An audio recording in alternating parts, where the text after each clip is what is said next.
Hello everyone and welcome back to my channel. If you're new here, hi, my name's Claire and this is Yoli.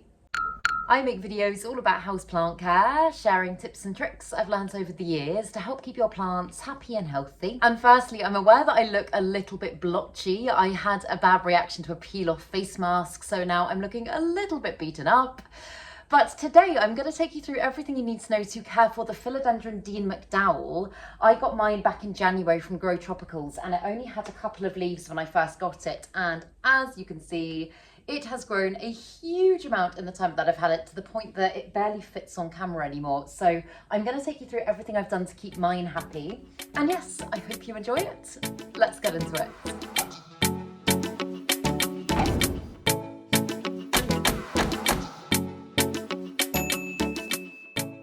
So the Philodendron Dean McDowell has got to be one of my favourite philodendrons. It is so ridiculously easy to care for and it is just beautiful. Its pillowy leaves are just one of my favourite things in the world. I think they are just gorgeous.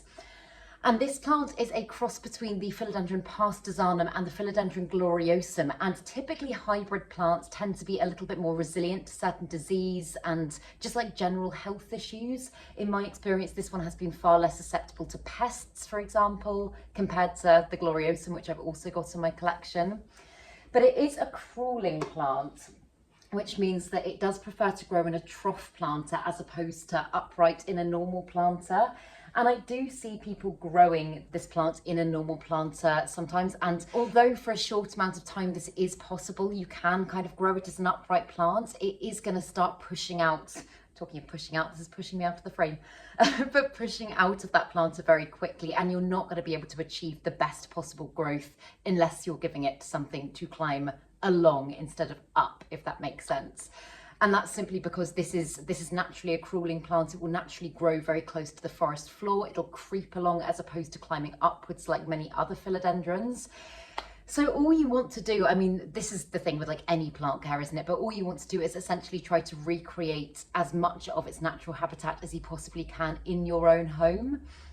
And that's a really good way to start when you're thinking about plant care. If you look at its natural growing conditions, a lot of the time that gives you a lot of hints as to what it might like. So for example, starting with light, as I say, this is a crawling plant. It naturally grows very close to the forest floor. And for that reason, it doesn't do particularly well in bright sunlight. This plant is on the whole going to be much happier in medium to low light. I think a common misconception with a lot of tropical plants is that people kind of think, right, well, this plant must love really bright light, and they'll stick it in direct sun and then lots of things will start to go wrong. And with this plant, although yes, it can acclimate to slightly higher light conditions, it's just not necessarily going to be the best thing for the plant. So thinking that you're going to achieve much bigger, fuller growth by putting it in a really bright spot, with this one is just not the case.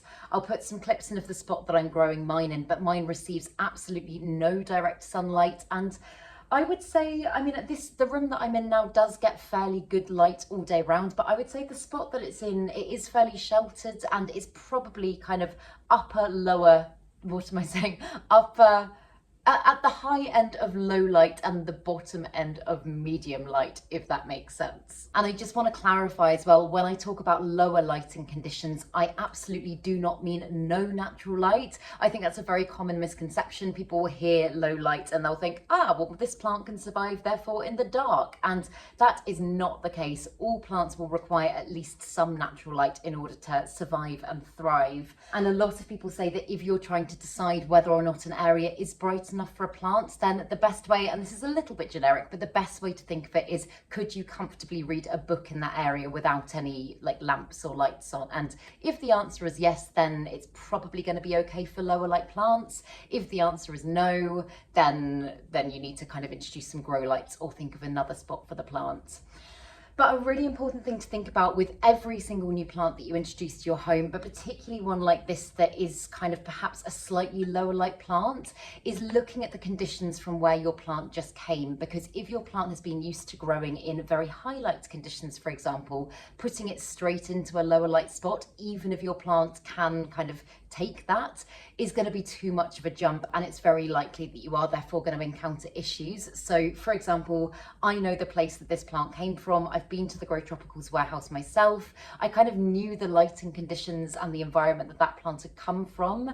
So when I first got this plant for the first few weeks, I didn't even think about the permanent spot that I was going to put this plant in. I just thought about how I could essentially replicate the conditions it had been in before so that I could slowly adjust it to my new home. Because I feel like that is the time where most things tend to go wrong when you first bring a plant home, because so many people don't think about that as an acclimation process, and that is really, really, really important. And I've said it before as well, it's absolutely fine if you order a plant online. It is absolutely fine to reach out to the seller and ask about its previous conditions if you don't know. I often do that myself, because the last thing you want is to spend a lot of money on a very beautiful plant, bring it home, and for everything to just go downhill very quickly. So yes, but also with lighting, I say this for, again, every single house plant, it's really important to make sure that you're keeping its leaves clean and free from dust and dirt, because again, if you let dust and dirt build up on its leaves, which happens naturally, it happens very easily in a home environment, it's essentially going to act like kind of like a veil over your plants, meaning that they can't photosynthesize. They're also going to be much more susceptible to issues such as pests. So it's just a really good idea to just give them a good wipe over every few weeks whenever you think of it. I try to do it every time I water. I don't always do it because I can be lazy, but on the whole, I try to do it pretty much every single time I water. And I don't know what it is about this plant as well. I think because it's got such a big leaf span and its leaves are kind of very big and pillowy, they do collect dust a lot more than some of my other plants. I've got some plants that I'll kind of dust them every couple of months and they'll be fine. But this one, it does require a little bit more upkeep in my experience. But then when it comes to watering for this plant, for me, I've got this one, as I say, in a trough planter, and often finding trough planters with good drainage is an absolute nightmare. And it's really important that you do give your plants drainage, because otherwise you're going to make them much more susceptible to things such as root rot and lots of issues that you do not want to be dealing with. So this is actually just an outdoor trough planter. I don't know if you can see that I have painted and decorated and just kind of made into, the plant's fallen over, made into a prettier looking indoor pot. It does have drainage, but the drainage is raised quite far up, so it is a little bit of a risk when I water this plant. I always kind of have to stick my finger down to the bottom of the pot and feel to make sure that I don't overdo it. But if anything with this plant, I am an underwaterer as opposed to an overwaterer. I let the soil dry out to about 90% before I go in and water again, which is much more than I do for some of my other plants, much more than I do for some of my other philodendrons. But I always teeter, as I say, on much less as opposed to too much, because root rot is just not fun to deal with. But when I do come to water this plant, I'll completely soak it through. I'll allow it to properly drain, and then I'll put it back into its spot. I usually put this plant into the bath, and I do it that way just so that I don't create mess, because as I say, it's not in kind of like like a ceramic pot or anything like that. Oh, I've just knocked the plant and now it's falling. It's not particularly stable. I have used bamboo canes to try and hold it up, but I think because it's growing towards the light so much, it is just a little bit wobbly at the moment. So I need to do something about that. But what I really need to do for this plant is probably just invest in a drainage tray and do things that way. But that is something on my list. That is something that I haven't done yet. But then when it comes to fertilizing, I've spoken about the fertilizer that I like to use before. I am a huge fan of liquid gold leaf fertilizer. It is just one of the only fertilizers that you can get in the UK that focuses on soil health and increasing beneficial microbes and actually not killing off a lot of the bad stuff in the soil. So it focuses much more on the health of your plant, and I personally use it for all of the plants in my collection. But I fertilise this plant every single time I water, so long as it is giving me new growth. And in the time that I've had it, there has never been a point at which this plant has kind of gone into dormancy. It has just kind of kept growing fairly consistently. So yeah, I've fertilised it every single time that I've watered it. If I did notice that its growth was slowing right down, which is something that I might need to look at a little bit more in the winter months, if that was happening, then I obviously would cut back on the fertiliser. There's no point in fertilising when it's not growing. But yeah, at the moment I fertilise every single time. And I have said this before as well, but if you've had a plant for a while and you've never fertilised it, then I personally would just advise easing your plant into fertilising quite gradually, just because if your plant has got used to growing in a very low nutrient environment and then suddenly you go in with a massive hit of fertiliser, it can throw the plant into shock a little bit. So just think of it as like acclimating your plants to more nutrients, if that makes sense. So for example, if you've got a fertiliser that says use 10 millilitres of this fertiliser, then I would probably start with, I don't know, 2 millilitres, and then the next time I'd use 4, and then I'd use 6, and then I'd just kind of monitor the plants to make sure that it was okay with it. That's just my personal experience. I have had a plant before that I fertilised, having not fertilised for years, and I ended up killing it. So I actually didn't kill it, but it went downhill very dramatically. So yeah, that's something now that I would always say. And when it comes to choosing a substrate for this plant, I've currently just got mine growing in a really kind of chunky philodendron mix. I bought a pre-mix from Soil Ninja, and I absolutely love Soil Ninja, but it's basically just a mix of houseplant soil, perlite, orchid bark. I think there's some horticultural charcoal in there. It's just a really chunky, well-draining mix, and philodendron typically absolutely love that. I am very tempted though to change this plant over to semi-hydro soon, just because if you've watched my other videos then you'll know, because I am banging on about it all the time. But I am having so much luck growing a lot of other plants, including a lot of other philodendrons in semi-hydro at the moment. And it just makes life so much easier. It makes my plant care a lot more low maintenance, and all of my plants have been giving me the most incredible growth in semi-hydro. So it is something that I'm potentially going to trial soon. This plant has actually now reached the end of its trough planter, and I'm probably going to have to chop and propagate it at some point, which I will talk about towards the end of this video. But once I do propagate it, I think I might try the new section in semi-hydro, maybe, and then I've got 2 to kind of play with and trial. But yeah, when it comes to temperature for this plant, I'm just speaking from the conditions that I've grown mine in, which has clearly kind of kept the plant very happy. But I do live in quite a warm flat. I'm a top floor flat. It's a timber framed building. I essentially live in an attic, so on the whole, it is very, very hot up here. And although this is a hybrid plant, both its parent plants, the pastazanum and the gloriosum, are both native to South America. And obviously on the whole, that is very kind of warm, humid conditions.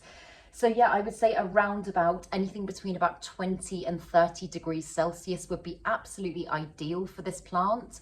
At the moment, at this time of year, it tends to be about 25, 26 degrees in my flat, which really is quite warm, but this plant is just loving life. So if you're able to crank up the temperature a little bit, I would highly recommend it. I think this plant would be absolutely fine. It's coping in slightly lower conditions as well. However, you'll probably just notice its rate of growth not be quite as fast. So as a general rule of thumb, and I've said this before, but for most of my tropical plants, as a general rule, I would say light, heat and humidity. If you slightly increase those things, on the whole, you're going to get much faster growth. But then on the note of humidity, as I say, this absolutely is a humidity loving plant, although I have found out that it can absolutely tolerate slightly lower levels of humidity as well. Ideally, this plant will be growing in at least 60% humidity, kind of 60% plus. It's never going to complain if you kind of crank the humidity up to 90, it's still going to be very happy. But again, since I've moved to this flat, and I think it's partly to do with the heat, I have really, really struggled with humidity in a way that I haven't done before with my plants in general as a plant parent in other places that I've lived. So yeah, the humidity naturally in my flat at the moment is probably about 30%, which obviously is very, very low. And I do run humidifiers and do kind of lots of other makeshift things a lot of the time to raise the humidity. But on average, it kind of sits around about 50% humidity, 40 to 50% humidity, and this plant has been absolutely fine. It's given me no issues whatsoever. I haven't had any browning tips, I haven't had any cracks or anything that you might expect from certain other plants like calatheas, for example. They're very sensitive. This one is a lot more robust than you would potentially think. But yeah, as I say, I'm scared to move it again now because I feel like it's going to fall. But also I should have said, on the note of it growing towards the light, make sure you rotate it regularly if you don't want it doing what mine is doing. I'm just leaning over one way. Also, if you can hear bottles clinking, it's because I've rested it on some non-alcoholic beer because I needed to create a little stand for it because otherwise it would not be in shot. But as I say, it has currently reached the end of its trough planter, and I am going to be I think I'm going to propagate this plant soon. I mean, I don't really see what else I can do. I was thinking about maybe potentially training it to go round and back the other way, but I'm not sure how easy that's going to be to do. And I think my go-to method for propagation for this plant is probably going to be moss. That tends to, on the whole, be what I go to for kind of rarer types of philodendrons. And I just feel like this would probably be the best way to prop this plant, just because I have propped the gloriosum, which is obviously one of the mother plants, in moss, and that one's done really well. But I'll insert a clip of where I'm going to cut the plants when it comes time to do so. I'll obviously let it callus over for probably at least 24 hours to reduce the risk of rotting.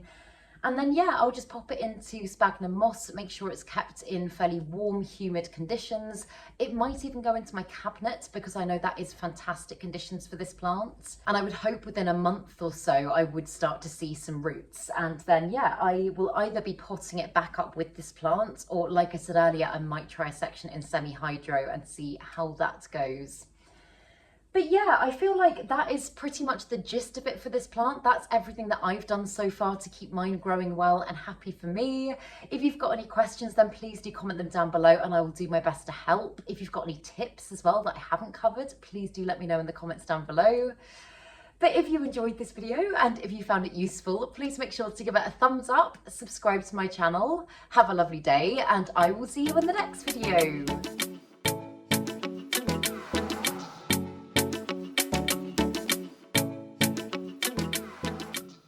Stay sexy, plant lovers.